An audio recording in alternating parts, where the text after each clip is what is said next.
Hello everyone, welcome to my YouTube channel Seemavats classes. English literature series में William Wordsworth करेंगे आज।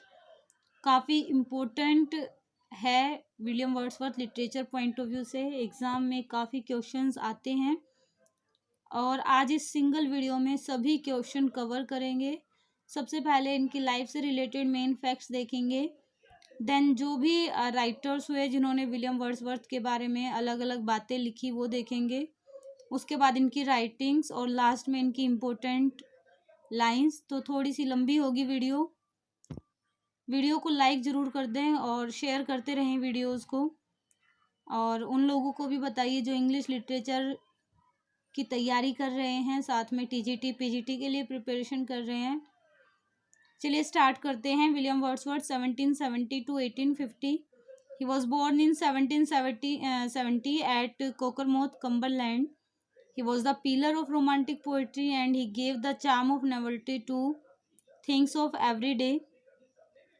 His literary career can be divided into four parts, that is 1770 to 1787, and it was related to his childhood and youth in Cumberland Hills, and 1787 to 97, a period of uncertainty, of storm and stress, including his university life at Cambridge, his travels of abroad, and his revolutionary experience from 1787 to 97, and it was a period of French Revolution, as you all know. Then 1797 to 99, a short but significant period of finding himself and his word, and it was the period during which lyrical ballad is produced. 1797 to 99 to 1850, a long period of retirement in the northern lake region. Then Wordsworth की जो life है उससे related कुछ बातें। Wordsworth was 8 years old when his mother died and 13 years old when his father died, and in 1795 he settled with his sister Dorothy at Dresden, Dorset. In 1802 he married Mary Hutchinson at Brompton, and his sailor brother John drowned in the sea. His teacher William Taylor inspired him to compose poems.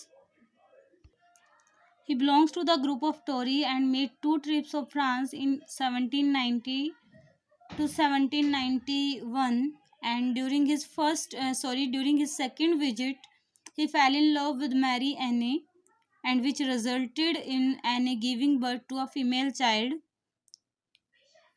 He was much influenced by the political justice of Godwin.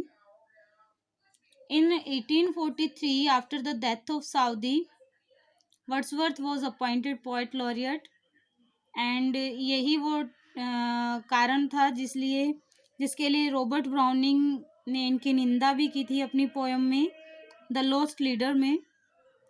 Then he produced 523 sonnets. He wrote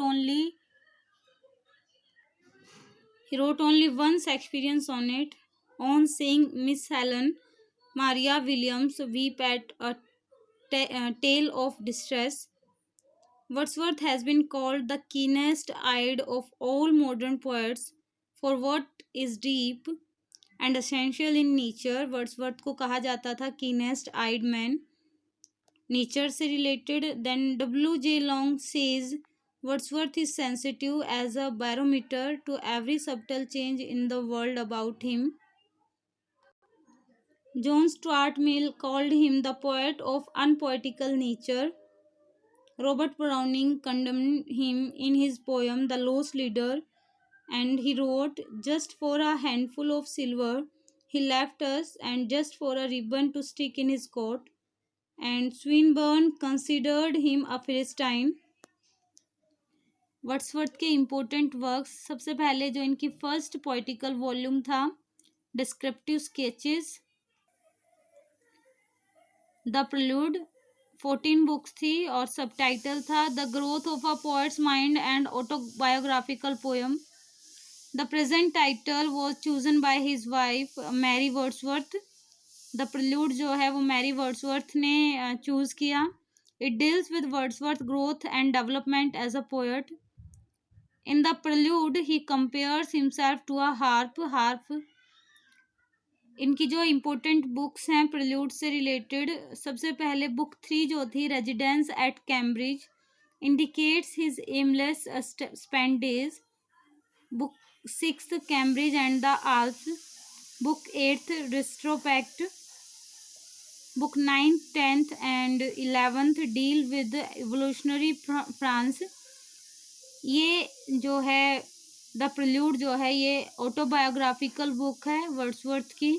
इन्होंने अपनी life के periods को इसमें define किया है अलग अलग heading के अंदर जो है, और ये ब्लैंक वर्स में लिखी गई और पब्लिश हुई पोस्टुमसली इन 1850. लिखते रहे और उसके बाद इनके मरने के बाद 1850 में ये पब्लिश हुई.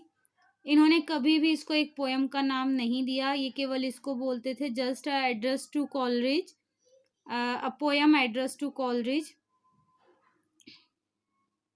नेक्स्ट है the preface to Lyrical Ballads published in 1798 and romanticism started from the publication of Lyrical Ballads. ये पब्लिश हुई 1798 में with the title Lyrical Ballad, और in 1800 preface of the work was added by Wordsworth, और ये फिर से जो है पब्लिश हुई with the preface of Lyrical Ballad. ये इसका पूरा टाइटल बना. उसके बाद लिरिकल बैलेड में 23 पोएम्स है टोटल. 4 पोएम्स एस्ट्री कोलरिज की और 19 पोएम्स विलियम वर्ड्सवर्थ की. जो ओपनिंग पोएम है लिरिकल बैलेड की, rhyme of the ancient mariner, और ये कोलरिज ने लिखी है. और जो एंडिंग पोएम है टिंटन एबे, ये वर्ड्सवर्थ ने लिखी है. लिरिकल बैलेड में वर्ड्सवर्थ ने पोइट्री को डिफाइन किया. Poetry is the spontaneous overflow of powerful feelings reflected in tranquillity. उसके बाद इनकी ये पोएम है intimation of immortality from recollections of early childhood. 1807 में पब्लिश हुई. स्टार्ट हुई 1802 में, लेकिन इन्होंने 7 स्टैंजा और जोड़े इसमें, और ये पब्लिश हुई 1807 में. इसको छोड़ दिया था बीच में ही, और उसके बाद इसको लास्ट में कंप्लीट किया 1807 में. इस पोएम में चाइल्डहुड को ह्यूमर्स स्टेज बताया पोएट ने, और चाइल्ड को लिटिल एक्टर बताया. उसके बाद Michael 1800 a pastoral poem written in blank verse in iambic pentameter.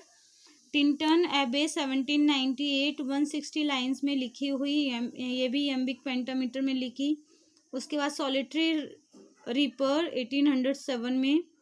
लाउडेमिया जो है ये ट्रीट करती है एक क्लासिकल लेजेंड को, और इसका पोएम का जो सोर्स है Euripides and Virgil. It begins with Laodamia's prayer to Jove, then ode to duty and leech gatherer, revolution and independence 1807 में आई. और जो ग्रेवली वर्स है ये अकर्स हुए इस पोएम में. Stands for serious minded minister of the church government in Scotland during the 18th century. Recluse जो है उनकी ये पोएम कभी भी कंप्लीट नहीं हुई. उसके बाद इनके सोनेट्स है the Ecclesiastical Sonnets 1822 deals with the church history. River Dodden Sonnets, then sonnets dedicated to liberty and order, to a skylark and Scorn Not the Sonnet. Milton ने काफ़ी लिरिक्स लिखे, ये इनके लिरिक्स हैं, आप लोग स्क्रीनशॉट ले सकते हैं. उसके बाद कुछ इम्पोर्टेंट बातें. Wordsworth wrote a drama that is the borders in 1795, in which his famous line "The world is poisoned at heart occurs." इन्होंने एक ड्रामा भी लिखा द बॉर्डर्स, वर्स ड्रामा था ये. उसके बाद इनका एक पैम्पलेट भी आया convention of Cintra and published in 1809. कुछ इम्पोर्टेंट पॉइंट वर्ड्सवर्थ की पोएम से. Yarrow revisited dedicated to Samuel Rogers. Peter Bell is a poem dedicated to Saudi. The Idiot Boy is a ballad published in the first edition of Lyrical Ballads, and She Was a Phantom of Delight, a tribute to his wife Mary Wordsworth. ये Wordsworth की famous line है, इनका भी screenshot ले लीजिए आप। इसके बाद वर्ड्सवर्थ ने लूसी पोएम्स लिखी हैं, जिनमें एक काफ़ी इम्पोर्टेंट पोएम है, a slumber did my spirit seal. ये भी नोट कर लीजिएगा। और ये थी आज की वीडियो। नेक्स्ट वीडियो में एस टी कॉलरिज और रॉबर्ट साउदी करेंगे complete. Thank you very much.